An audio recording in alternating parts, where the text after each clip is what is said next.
Before we get started, let me clarify a few things about what this course is and what it isn't so you have the right expectations. First is that our focus will be on building a real world application and not to explore all features of Angular or ASP.NET Core, because each application, depending on its requirements, often needs a subset of features in any given frameworks. So it's impossible for me to talk about all the features of, let's say, ASP.NET Core or any framework core and how they are different from their previous versions. That's not the scope of this course and requires a separate course.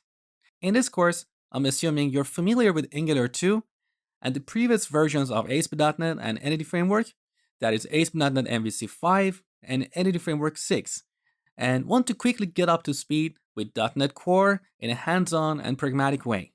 So our focus here is on building a real-world application using the latest technologies. Now, this app, even though it's a real-world application, it's not a complete and sophisticated app with a fancy user interface like those popular web apps out there. These apps, especially those with complex features and fancy user interfaces, are built by a team of developers working together for several months or longer. Also, in such teams, there are other practices like continuous integration, continuous deployment, automated testing, and so on. So it's not something that I, as one person, can demonstrate within 7 to 10 hours. And even if I extend the scope of this course to 50 or 100 hours, it's not going to be useful because both you and I will lose momentum and get lost in detail along the way. So, from a teaching point of view, this is not going to be effective. Instead, we're going to build an application with a few basic functions, mostly centered around CRUD operations. So, you're going to learn how to build forms with Angular that talk to backend APIs built with ASP.NET Core. And to make the application more interesting, I've included a few complex use cases based on the students' feedback, like cascading drop-down lists and dynamically rendered checkboxes and so on. Also, we're going to look at filtering, sorting, and paging data. We're going to look at handling and login errors, displaying toast notifications, but note that this is not real-time notifications coming from the server, just a toast notification. We're also going to look at authentication and authorization with multiple roles having different permissions.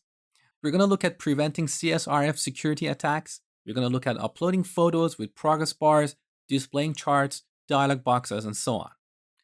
Depending on your level of experience, you may find this the right level for you, or you may think this is too easy. So I'm explaining this to make sure you're at the right level for this course.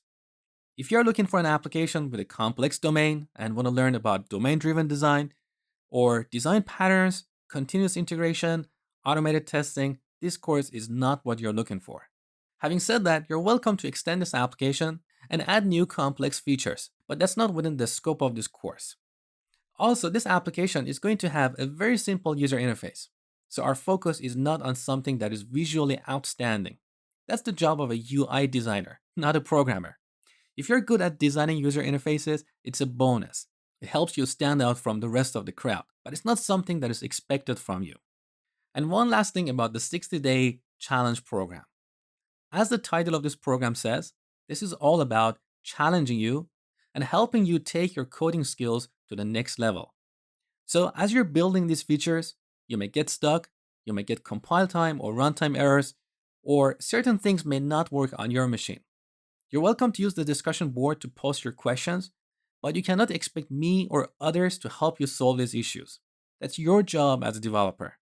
Because in the real world, when you are part of a team, every single day you will encounter tens of issues like that.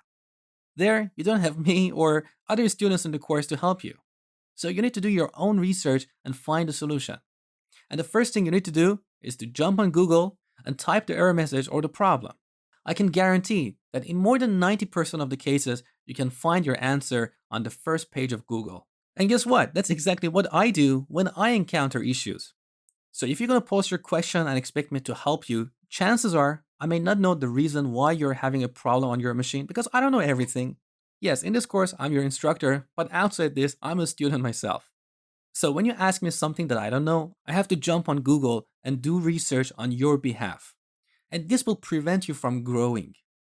If you want to take your coding skills to the next level, if you want to get a better job with better pay, you have to earn it. And yes, it's not easy. It takes time. Sometimes you have to stay up till 3 a.m. in the morning.